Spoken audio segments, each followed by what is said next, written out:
He leído que la región del norte de África, ahora conocida como el desierto de Sahara, estuvo una vez llena de manada de búfalos, leones y antílopes. Ganados pacieron en tierras de exuberante vegetación que están hoy enterradas bajo los cerros de arena. Con la ausencia de lluvias, esta tierra fértil una vez ha sido transmutada en un aullador e implacable desierto. Las arenas del desierto del Sahara nunca están satisfechas. Se están moviendo constantemente hacia el sur, clamando más y más del continente africano. De hecho, el desierto del Sahara se está moviendo hacia el sur en proporción de 53 metros por día. Sin embargo, hay ríos que fluyen desde las montañas Atlas debajo del desierto del Sahara. Algunas veces el agua de estos ríos llega a la superficie y la tierra alrededor llega a ser lo que llamamos un oasis. Allí la vegetación, los cultivos y la vida animal florecen. Tan pronto como el agua está allí, las arenas muertas del desierto se mantienen a salvo.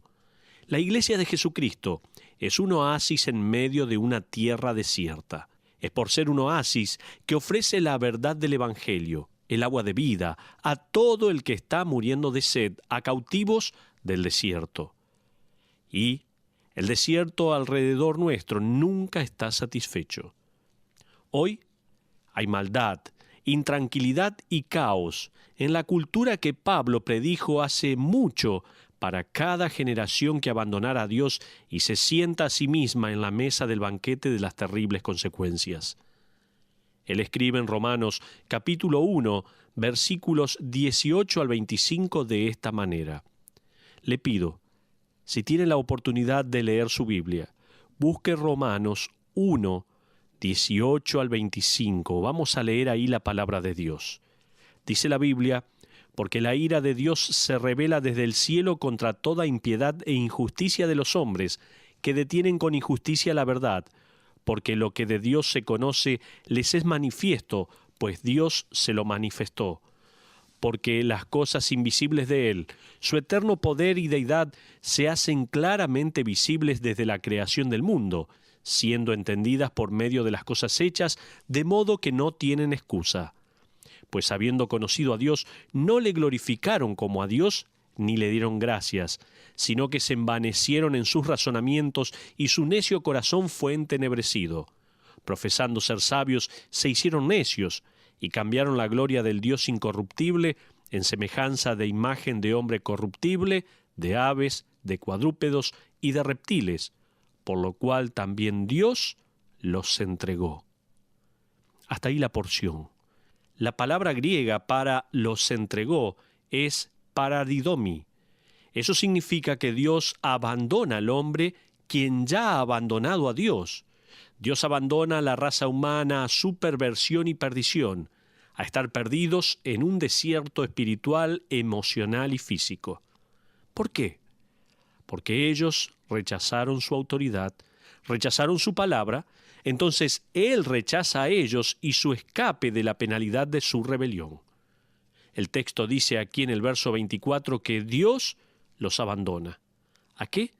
A la inmundicia, en las concupiscencias de sus corazones, de modo que deshonraron entre sí sus propios cuerpos, ya que cambiaron la verdad de Dios por la mentira, honrando y dando culto a las criaturas antes que al Creador, el cual es bendito por los siglos. Amén.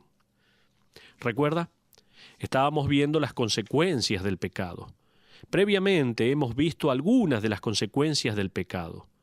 Una consecuencia es que el ser humano pierde su dignidad y función como rey y reina sobre el reino animal y en vez de ello llega a ser gobernado por los animales.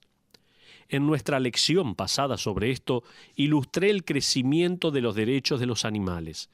Las leyes que una vez vieron a los animales como propiedad están cambiando ahora para tratar a los animales como personas. Muchos estados, en los Estados Unidos, han cambiado sus términos dueño de animal por guardián de animal. Tenemos psiquiatras de mascotas, tenemos hoteles de vacaciones para mascotas y cementerios para mascotas. Los animales están siendo tratados como personas más y más. Mientras que la Biblia lo presenta claramente que no debemos tratar a los animales con crueldad y que el reino animal fue creado por Dios para que el hombre lo disfrute, el ser humano ha rechazado el diseño de Dios y así empieza a proveer para lo que él cree que los animales deberían disfrutar. Alguien me preguntó si yo vi un especial recientemente en televisión acerca de la gente que está poniendo frenillos en los dientes de sus animales. Yo dije, no, me lo perdí. Mientras que los niños en nuestro país y en tantos otros países necesitan frenillos para sus dientes, otra gente está poniéndolo a sus perros. Estuve en el veterinario varios meses atrás y de casualidad vi que una mujer estaba en la caja comprando un tubo de pasta dental con sabor a pollo. Pensé que eso ya era demasiado, pero supongo no es nada comparado con estos frenillos que ahora están de moda para que Fido, quien sufre de una mala oclusión bucal, pueda estar mucho mejor. Por último, cuando una sociedad rechaza el orden de Dios para la naturaleza, los animales encuentran igualdad con el ser humano. El problema entonces es que una sociedad que trata a los animales como humanos se degrada a una correspondiente pérdida del valor humano y la dignidad. Entonces, los humanos ahora tratan a los humanos como animales y tratan a los animales como humanos. Así también, la segunda consecuencia que hemos mencionado del pecado es que el ser humano pierde su habilidad para relacionarse apropiadamente con otros seres humanos y existe una desenfrenada profanación de unos a otros por placer personal. Los seres humanos son objetos para ser manipulados, maltratados y abusados. Puede ser por placer físico o placer material que uno miente a otro con el fin de cerrar el trato. El soborno y la corrupción son muy comunes, así como la inmoralidad sexual, lo cual no es otra cosa que personas buscando usar los cuerpos de otras personas para satisfacer sus propios deseos egoístas. Sin embargo, las arenas del desierto no terminan allí. Para nuestro estudio, hoy tenemos una tercer consecuencia, que el ser humano, que abandona al autor de la naturaleza y mucho más, se profana a sí mismo invirtiendo el orden de la naturaleza dentro de las relaciones humanas. Continúe conmigo leyendo en Romanos 1, versículos 26 y 27. Dice la Biblia, por esto Dios los entregó a pasiones vergonzosas, pues aún sus mujeres cambiaron el uso natural por el que es contra naturaleza, y de igual modo también los hombres, dejando el uso natural de la mujer, se encendieron en su lascivia unos con otros, cometiendo hechos vergonzosos hombres con hombres y recibiendo en sí mismos la retribución debida a su extravío. Hasta ahí la porción. No pierda la conexión, por favor. Cuando el Dios de la naturaleza es abandonado, el orden de la naturaleza es abandonado también.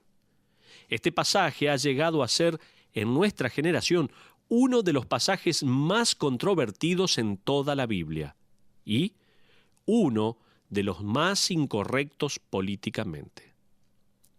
Vamos a ver el caos del pecado. Francamente, así como hay caos en nuestra cultura sobre este asunto, hay igualmente confusión en la iglesia. Vamos a ver el caos del pecado en la iglesia. Recientemente, la Iglesia Presbiteriana en Estados Unidos votó para dejar sin efecto una prohibición anterior y permitir ahora a homosexuales activos y lesbianas ser ordenados para el ministerio. Esta es la sexta asociación de iglesias protestantes más grandes en los Estados Unidos. Uno de los primeros documentos oficiales en abrazar la homosexualidad fue uno llamado el Reporte de los Amigos hacia una visión estremecedora del sexo en 1963. Este incluía las declaraciones siguientes: uno no debería deplorar la homosexualidad más que al zurdo y con seguridad es la naturaleza y la calidad de una relación la que importa. De manera similar, escuche bien, en 1979 la División de la Responsabilidad Social en la Iglesia Metodista planteó en una comprensión cristiana de la sexualidad humana, dijo esto: las actividades homosexuales no son intrínsecamente malas, porque los homosexuales, hombres y mujeres en relaciones permanentes caracterizadas por el amor, puede ser una manera cristiana y apropiada de expresar su sexualidad. Escuche bien, estamos hablando de la confusión que crea el pecado, del caos que crea el pecado y cuánto más en la iglesia. Estoy mencionando casos concretos y verídicos. En 1999, el registro bíblico, el Diario Bautista de Carolina del Norte, dijo que en la Universidad de Richmond, una universidad bautista afiliada, la discriminación contra la orientación sexual había cesado. Tracy Clint Hopkins, un pastor jubilado de la Convención Bautista del Sur, votó a favor de la nueva política planteando que Jesús nunca trató asuntos de hábitos sexuales con sus seguidores. Queremos ser lo más parecido posible a Jesús, decía este pastor. Usted puede recordar cuando la mujer que fue encontrada en adulterio fue traída a Jesús. ¿Se acuerda ese pasaje? Parecía que a él le importaba su actividad sexual. ¿Qué le dijo? ¿Ve y peca más? No dijo eso. Ese pasaje en San Juan capítulo 8, versículo 11b, él le dice allí: ve y no peques más. En otras palabras, deja de cometer adulterio. Hopkins continuó diciendo, este pastor decía esto: es inapropiado para nosotros darle demasiada atención al sexo como para decidir quién está dentro y fuera del reino. Entonces Pablo fue inapropiado cuando escribió bajo la influencia del Espíritu Santo en 1 Corintios 6, 9b al 10 de esta manera: no erréis, ni los fornicarios, ni los idólatras, ni los adúlteros, ni los afeminados, ni los que se echan con varones, ni los ladrones, ni los avaros, ni los borrachos, ni los maldicientes, ni los estafadores heredarán el reino de Dios. Pablo estaba equivocado. 4 de los 6 estilos de vida que él menciona tiene algo que ver con relaciones sexuales. Otra vez, en su primera carta a Timoteo, capítulo 1, versículos 6 al 10, la Biblia dice así, escuche bien: de las cuales cosas, desviándose algunos, se apartaron a vana palabrería, queriendo ser doctores de la ley, sin entender ni lo que hablan ni lo que afirman. Pero sabemos que la ley es buena, conociendo esto, que la ley no fue dada para el justo, sino para los transgresores y desobedientes, para los impíos y pecadores, para los irreverentes y profanos, para los parricidas y matricidas, para los homicidas, para los fornicarios, para los sodomitas, para los secuestradores, para los mentirosos y perjuros, y para cuanto se oponga a la sana doctrina. En Efesios, Pablo nuevamente hace de la sexualidad una evidencia de salvación. Entonces, se hace de esto un asunto de si una persona está dentro o fuera del reino. No está diciendo que no pueden ser perdonados de estas cosas, no dice esto. Está diciendo no pueden permanecer sin arrepentirse de estas cosas y creer, mientras al mismo tiempo Dios cubre sus santos ojos, les da una palmadita en la espalda y les dice, está todo bien. No puede ser eso. Pablo escribe a los Efesios en capítulo 5, versículos 3, 5 y 6 de esta manera: pero fornicación y toda inmundicia, ni aun se nombre entre vosotros, porque sabéis esto, que ningún fornicario o inmundo tiene herencia en el reino de Cristo y de Dios. Nadie os engañe con palabras vanas. En otras palabras, los reportes dados por Hawkins y los del comité dentro de la denominación importante están simplemente siendo engañados y están engañando a otros con palabras vanas. Pero el caos del pecado no solo está en la iglesia, sino que también está en la cultura. Permítame ver esto. ¿Cómo puede alguien decir que la Biblia no menciona las relaciones sexuales? Es inconcebible, porque ella sí lo hace. El autor de Hebreos dijo simple y llanamente en el capítulo 13, versículo 4, «Honrosos sea en todos el matrimonio y el lecho sin mancilla, pero a los fornicarios y a los adúlteros los juzgará Dios». En lugar de eso, un autor religioso ha escrito esto, escuche bien, la sexualidad, tal como la entendemos hoy, no se menciona en la Biblia. Esto es un concepto moderno. En este campo debemos mirar en la revelación de la ciencia actual y en las nuevas voces emergentes de la experiencia. ¡Qué locura! ¿Cómo fue que la iglesia y el mundo religioso llegó a ser tan confuso? ¿Sabe por qué? Porque se han apartado de la Biblia y dijeron, no es relevante. Realmente no menciona los aspectos modernos de las relaciones. Como diciendo, la Biblia es algo viejo. John McNeill escribió esto. Las escrituras son históricamente limitadas. Los juicios bíblicos contra la homosexualidad no son relevantes para el debate de hoy. En otras palabras, la Biblia no es lo suficientemente sofisticada como para entender los aspectos de la vida moderna. Eso es lo que están diciendo. Martin Ising añade, como fue citado en el artículo del diario del Máster Seminario, titulado Homosexualidad en la Iglesia. Dicen así, los argumentos de Pablo están basados en los códigos morales judíos que son culturales. De hecho, Pablo mismo debe haber necesitado terapia sexual. ¿Pablo estuvo fuera de época?, me pregunto. ¿Tuvo alguna impresión ingenua de la sexualidad, incluyendo la homosexualidad? ¿Estuvo desinformado e inconsciente? No. El mundo griego que rodeó a Pablo en sus días ya había comenzado a enseñar el amor homosexual como el más alto de los amores. La bisexualidad fue considerada la norma y los heterosexuales fueron considerados miedosos y beatos. Muchos aristócratas griegos tuvieron concubinos junto con sus mujeres. En Roma no fue diferente. 14 de los 15 primeros emperadores romanos fueron homosexuales. De hecho, el emperador durante la escritura del libro de Romanos fue un hombre llamado Nerón. Este se casó públicamente con un hombre y era conocido por bañarse con muchachos. Este no es un concepto moderno, no es único para el siglo XXI, no.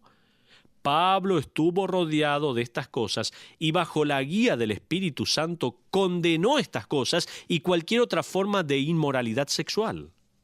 Ahora, quiero que estudiemos algunos aspectos en esta lección, pero si usted gusta hacer un estudio más profundo por su cuenta, James DeYoung ha escrito un libro simplemente titulado Homosexualidad, que es un estudio concienzudo tanto de las Escrituras y de argumentos contemporáneos de la homosexualidad.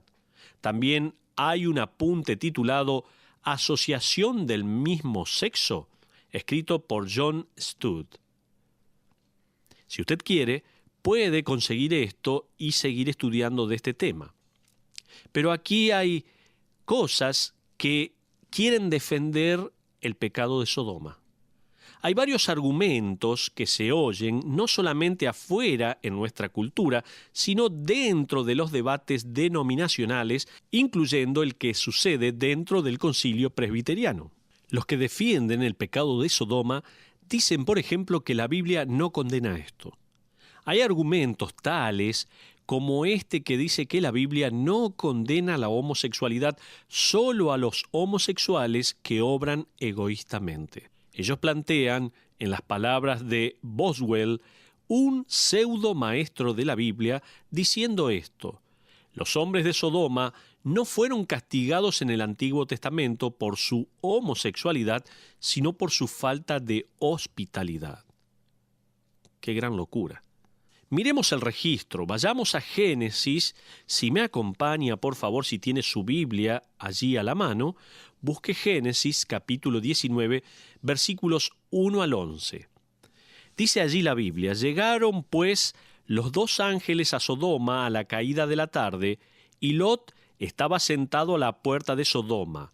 Y viéndolos, Lot se levantó a recibirlos y se inclinó hacia el suelo y dijo: ahora, señores, os ruego que vengáis a casa de vuestro siervo y os hospedéis y lavaréis vuestros pies, y por la mañana os levantaréis y seguiréis vuestro camino. Y ellos respondieron: no, que en la calle nos quedaremos esta noche. Mas él porfió con ellos mucho, y fueron con él, y entraron en su casa, y les hizo banquete y coció panes sin levadura, y comieron. Pero antes que se acostasen, rodearon la casa los hombres de la ciudad, los varones de Sodoma, todo el pueblo junto, desde el más joven hasta el más viejo. Y llamaron a Lot y le dijeron: ¿dónde están los varones que vinieron a ti esta noche? Sácalos para que los conozcamos. Entonces Lot salió a ellos a la puerta y cerró la puerta tras sí y dijo: os ruego, hermanos míos, que no hagáis tal maldad. He aquí, ahora yo tengo dos hijas que no han conocido varón, os las sacaré fuera y haced con ellas como bien os pareciere, solamente que a estos varones no hagáis nada, pues que vinieron a la sombra de mi tejado. Y ellos respondieron: quita allá. Y añadieron: ¿vino este extraño para habitar entre nosotros y habrá de erigirse en juez? Ahora te haremos más mal que a ellos. Y hacían gran violencia al varón, a Lot, y se acercaron para romper la puerta. Entonces los varones alargaron la mano y metieron a Lot en casa con ellos, y cerraron la puerta, y a los hombres que estaban a la puerta de la casa hirieron con ceguera desde el menor hasta el mayor, de manera que se fatigaban buscando... ¿Buscando qué? ¿El doctor dice allí? No, la puerta. Esa no fue falta de hospitalidad, eso fue lujuria desenfrenada y perversión, téngalo por seguro. Estos hombres estaban tan ansiosos de sodomizar a los ángeles que, aun después de haber quedado ciegos, su lujuria continuaba llevándolos hacia sus malvadas intenciones. Los profesores homosexuales dicen, y lo cito: no hay razón para creer que las relaciones sexuales fuera parte de esa escena. Eso es lo que dicen los profesores homosexuales. Las palabras en el verso 5 en la Biblia de la Nueva Versión Internacional dice así: échalos fuera, queremos acostarnos con ellos. En la Nueva Versión Americana, en inglés, dice: sácalos para que podamos tener relaciones con ellos. Mientras que la versión Reina Valera de 1960 traduce: sácalos para que los conozcamos. La palabra conocer no quiere decir otra cosa que familiarizarse con. Sin embargo, la misma palabra en el hebreo yada se usa cuando Lot trató de dar a los de afuera a sus dos hijas, diciendo en el verso 8: tengo dos hijas que no han conocido varón. Yada, varón. El libro del Nuevo Testamento, Judas, nos provee comentario adicional sobre Génesis capítulo 19, cuando Judas escribe en el verso 7: como Sodoma y Gomorra y las ciudades vecinas, las cuales de la misma manera que aquellos, habiendo tenido falta de hospitalidad, dice allí, no, habiendo fornicado e ido en pos de vicios contra naturaleza, fueron puestas por ejemplo, sufriendo el castigo del fuego eterno. ¿Se dan cuenta? Quieren tratar de justificar algo que la palabra misma de Dios está condenando completamente. Lo está condenando. Los que defienden el pecado de Sodoma están diciendo que la Biblia no lo condena. No es así. La Biblia es enfática. Los que defienden este pecado de Sodoma también dicen que el homosexual nace así. Otro argumento es que el homosexual nace de esa manera y no puede cambiar. Esto, claro, es una cuestión clave a propósito. Porque si usted no puede cambiar, entonces no es una opción, simplemente no podemos ayudarles. Un hombre o una mujer pueden desde una muy temprana edad ser propensos hacia cierto pecado. Como dice Hebreos, capítulo 12, versículo 1, indica esto cuando se refiere a nuestra lucha con ese acoso. Dice, y del pecado que nos asedia. Esta es una referencia a ese pecado en particular, el cual nos lleva a intensas luchas con deseos pecaminosos y tentaciones. Una persona, sin embargo, no nace más homosexual de lo que nace un adúltero o un mentiroso o un pornógrafo o un polígamo. La persona elige ser un mentiroso, elige cometer adulterio, elige violar. Todos los pecados es una elección. Aunque en un sentido esta declaración es verdad, todos nosotros nacimos así y ninguno de nosotros puede cambiar, incluyendo los homosexuales, realmente no pueden cambiar. Francamente, ningún pecador puede cambiar aparte del poder de Dios a través de la redención de Jesucristo y la sumisión diaria al Espíritu Santo. Si es ofensivo o no, la Biblia nunca se refiere a la homosexualidad como una cuestión genética o una enfermedad, sino como un pecado. Y eso, a propósito, resulta ser una maravillosa noticia, créalo. Las enfermedades pueden no tener cura. Los problemas genéticos pueden nunca ser resueltos, pero el pecado puede ser curado. Hay un remedio para el pecado.